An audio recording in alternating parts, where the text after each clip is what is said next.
Livro de Isaías, capítulo 28. Que aflição espera a orgulhosa cidade de Samaria, a coroa gloriosa dos bêbados de Israel. Fica na parte alta de um vale fértil, mas sua beleza gloriosa murchará como uma flor. Ela é o orgulho de um povo que o vinho derrubou. O Senhor enviará um exército poderoso contra ela, como forte tempestade de granizo, chuva torrencial ou violenta inundação. Eles irromperão contra ela e a derrubarão por terra. A orgulhosa cidade de Samaria, a coroa gloriosa dos bêbados de Israel, será pisoteada pelos inimigos. Fica na parte alta de um vale fértil, mas sua beleza gloriosa murchará como uma flor. Quem a vira a apanhará como o figo temporão que alguém apanha e come. Naquele dia, o próprio Senhor dos Exércitos será a coroa gloriosa de Israel. Será o orgulho e a alegria do remanescente do seu povo. Dará a seus juízes anseio pela justiça e coragem aos guerreiros que defendem seus portões. Agora, porém, Israel é conduzida por bêbados que vacilam por causa do vinho e cambaleiam por causa do álcool. Os sacerdotes e os profetas cambaleiam por causa de uma bebida forte e ficam tontos por causa do vinho. Vacilam quando têm visões e cambaleiam quando pronunciam suas decisões. Suas mesas estão cobertas de vômito, há sujeira por toda parte. Perguntam: quem o Senhor pensa que somos? Por que fala conosco dessa maneira? Acaso somos crianças pequenas, recém-desmamadas? Ele nos diz as mesmas coisas repetidamente, uma linha de cada vez, uma linha mais uma vez, um pouco aqui, um pouco ali. Agora o Senhor terá de falar a seu povo por meio de opressores estrangeiros de língua estranha. Ele disse a seu povo: este é o lugar de descanso, que os exaustos repousem aqui. Este é o lugar de conforto, mas eles não quiseram ouvir. Por isso, mais uma vez, o Senhor lhes explicará sua mensagem, uma linha de cada vez, uma linha mais uma vez, um pouco aqui, um pouco ali, para que tropecem e caiam. Serão feridos, pegos em armadilhas e capturados.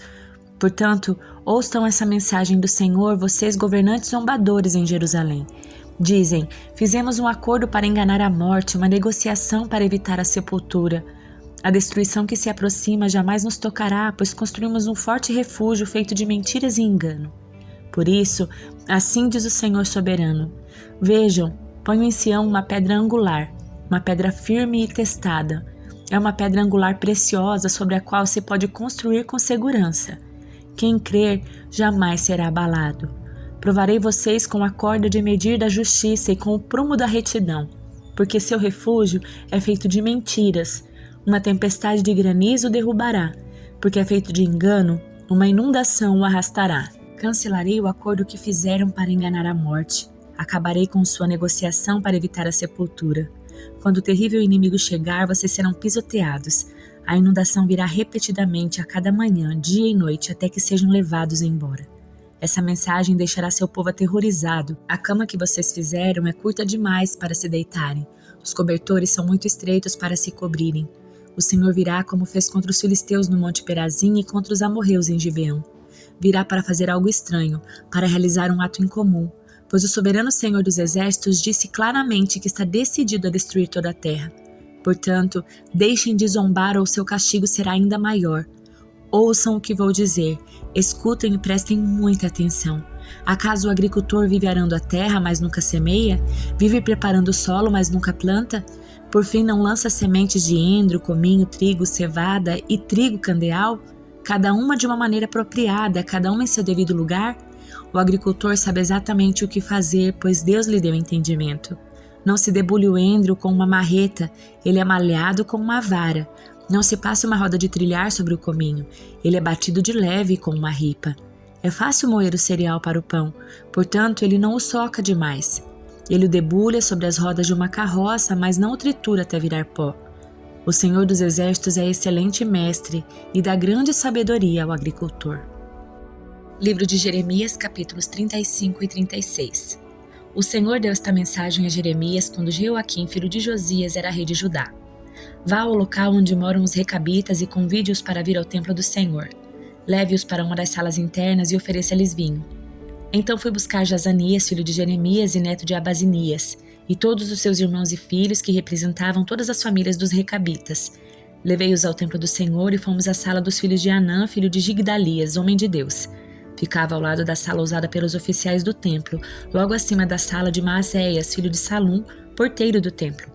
coloquei diante deles taças e jarras cheias de vinho e os convidei a beber, mas eles recusaram, dizendo: Não bebemos vinho, pois nosso antepassado Jonadab, filho de Recabe, nos deu esta ordem: Nunca bebam vinho, nem vocês nem seus descendentes. Não construam casas, não plantem lavouras, nem possuam vinhedos. Vivam sempre em tendas. Com isso terão vida longa e feliz nesta terra. Assim, temos obedecido a tudo que ele nos ordenou. Nunca bebemos vinho, nem nós, nem nossas esposas, nem nossos filhos e filhas. Não construímos casas, nem possuímos vinhedos e campos, nem plantamos lavouras. Temos vivido em tendas e obedecido fielmente a todas as ordens do nosso antepassado Jonadab. Mas quando Nabucodonosor, rei da Babilônia, atacou esta terra, tivemos medo dos exércitos babilônios e sírios e resolvemos nos mudar para Jerusalém. Por isso estamos aqui. Então, o Senhor deu esta mensagem a Jeremias. Assim diz o Senhor dos Exércitos, o Deus de Israel. Vai e diga aos habitantes de Judá e de Jerusalém. Venham e aprendam uma lição sobre como obedecer às minhas palavras, diz o Senhor. Os recabitas não bebem vinho até hoje em obediência à ordem do seu antepassado Jonadab, filho de Recabe. Mas eu tenho falado a vocês repetidamente e se recusam a obedecer. Tenho enviado meus profetas vez após vez para lhes dizer: abandonem seus maus caminhos e façam o que é certo. Deixem de adorar outros deuses. Assim viverão em paz nessa terra que dei a vocês e seus antepassados. Mas vocês não quiseram ouvir nem obedecer. Os descendentes de Jonadab, filho de Recabe, têm obedecido fielmente a seu antepassado, mas esse povo se recusa a me ouvir. Portanto, assim diz o Senhor, Deus dos exércitos, o Deus de Israel. Porque não querem me ouvir nem responder quando chamo, enviarei sobre Judá e sobre Jerusalém todas as calamidades que prometi. Então Jeremias se voltou para os recabitas e disse: Assim diz o Senhor dos Exércitos, o Deus de Israel. Vocês obedeceram a todas as ordens do seu antepassado Jonadab e seguiram todas as suas instruções. Por isso assim diz o Senhor dos Exércitos, o Deus de Israel. Sempre haverá descendentes de Jonadab, filho de Recabe, para me servir. No 4º ano do reinado de Jeoaquim, filho de Josias, rei de Judá, o Senhor deu esta mensagem a Jeremias. Pegue um rolo e escreva nele todas as minhas mensagens contra Israel, Judá e as outras nações. Comece com a primeira mensagem do tempo de Josias e escreva todas até hoje. Talvez o povo de Judá se arrependa ao ouvir novamente todas as coisas terríveis que planejei para eles. Então, perdoarei sua maldade e seus pecados. Jeremias mandou chamar Baruque, filho de Nerias, e enquanto Jeremias ditava para ele todas as profecias que o Senhor lhe tinha dado, Baruque as escrevia no rolo. Depois, Jeremias disse a Baruque: Estou preso aqui e não posso ir ao templo. Portanto, vá você ao templo no próximo dia de jejum e leia as mensagens do Senhor que ditei para que as escrevesse no rolo. Leia as mensagens para o povo de todas as cidades de Judá que estiverem no templo. Quem sabe eles abandonem seus maus caminhos e peçam perdão ao Senhor antes que seja tarde demais, pois o Senhor os ameaçou com sua ira ardente. Baruque, filho de Nerias, fez tudo conforme Jeremias lhe ordenou e leu as mensagens do Senhor para o povo que estava no templo. Fez isso num dia de jejum sagrado, no final do outono, no 5º ano do reinado de Jeoaquim, filho de Josias. Gente de todas as cidades de Judá tinha ido a Jerusalém para participar da adoração no templo naquele dia. Baruque leu para todo o povo as palavras de Jeremias escritas no rolo. Estava diante da sala de Gemarias, filho do secretário Safã. A sala ficava no pátio superior do templo, perto do portão novo.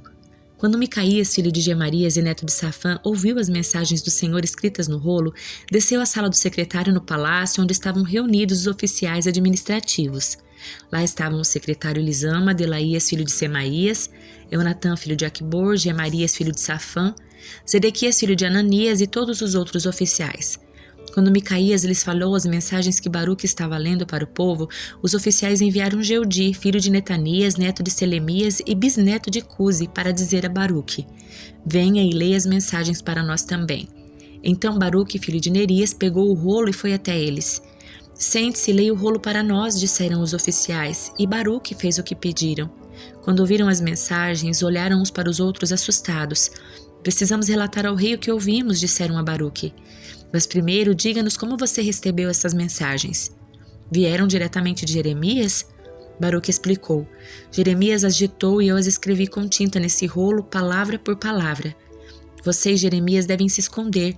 Os oficiais disseram a Baruque: Não digam a ninguém onde estão. Então os oficiais deixaram o rolo guardado na sala do secretário Elisama e foram contar ao rei o que tinham ouvido. O rei mandou Jeudi buscar o rolo. Jeudi o levou à sala do secretário Elisama e o leu para o rei e para todos os oficiais presentes. Era final do outono e o rei estava numa parte do palácio usada durante o inverno, sentado diante de um braseiro para se aquecer. Cada vez que Jeudi terminava de ler 3 ou 4 colunas, o rei pegava uma faca, cortava aquela parte do rolo e a jogava no fogo. Assim, pedaço por pedaço, o rolo inteiro foi queimado. Nem o rei nem seus servos mostraram qualquer sinal de medo ou remorso diante do que tinham ouvido. Mesmo quando Elnatã, Delaías e Gemarias imploraram ao rei que não queimasse o rolo, ele não lhe deu atenção. Em seguida, o rei ordenou a seu filho Gemael e a Seraías, filho de Azriel, e a Selemias, filho de Abdeel, que prendessem o profeta Jeremias e seu secretário Baruque. O Senhor, porém, os tinha escondido. Depois que o rei havia queimado o rolo no qual Baruque tinha escrito as palavras de Jeremias, o Senhor deu esta mensagem a Jeremias: pegue outro rolo e escreva novamente tudo o que estava no primeiro rolo que o rei Joaquim queimou. Depois diga ao rei: assim diz o Senhor, você queimou o rolo porque ele dizia que o rei da Babilônia destruiria esta terra e acabaria com as pessoas e os animais. Agora assim diz o Senhor a respeito de Joaquim, rei de Judá: ele não terá herdeiros para se sentarem no trono de Davi. Seu corpo será lançado fora e não será enterrado, ficará exposto ao calor do dia e à geada da noite. Castigarei o rei, sua família, seus servos por seus pecados. Derramarei sobre eles e sobre todos os habitantes de Jerusalém e de Judá todas as calamidades que prometi, pois não quiseram dar ouvidos às minhas advertências. Então Jeremias pegou outro rolo e ditou novamente a seu secretário Baruque, filho de Nerias. Escreveu tudo o que estava no rolo que o rei Joaquim havia queimado. Dessa vez, porém, acrescentou muitas outras coisas. Salmo de número 119, versículos 41 a 64. Senhor, dá-me o teu amor, a salvação que me prometeste. Então poderei responder aos que me insultam, pois confio em tua palavra. Não retires de mim a palavra da verdade, pois teus estatutos são minha esperança. Continuarei a obedecer a tua lei para todo sempre. Andarei em liberdade, pois me dediquei às suas ordens. Falarei dos seus preceitos a reis e não me envergonharei. Como tenho prazer nos teus mandamentos, como eu os amo. Celebro teus mandamentos que amo e em teus decretos medito. Lembra-te da promessa que fizeste a este teu servo. Ela é minha esperança. Tua promessa renova minhas forças, ela me consola em minha aflição. O tempo todo os orgulhosos me desprezam, mas eu não me desvio da tua lei. Medito em teus estatutos tão antigos, ó Senhor. Eles me consolam. Fico furioso com os perversos, pois eles rejeitam a tua lei. Teus decretos são o tema das minhas canções, na casa onde tenho vivido. À noite penso em quem tu és, Senhor. Portanto, obedeço a tua lei. Assim passo meus dias obedecendo as tuas ordens. Senhor, tu és a minha herança. Prometo obedecer às tuas palavras, busco o teu favor de todo o coração. Tem misericórdia de mim como prometeste. Refleti sobre o muro de minha vida e resolvi seguir teus preceitos. Eu me apressarei e sem demora obedecerei a teus mandamentos. Os perversos tentam me arrastar, mas não me esquecerei da tua lei. Levanto-me à meia-noite para te dar graças por teus justos estatutos. Sou amigo de todos que te temem, dos que obedecem às tuas ordens. Ó Senhor, o teu amor enche a terra. Ensina-me teus decretos.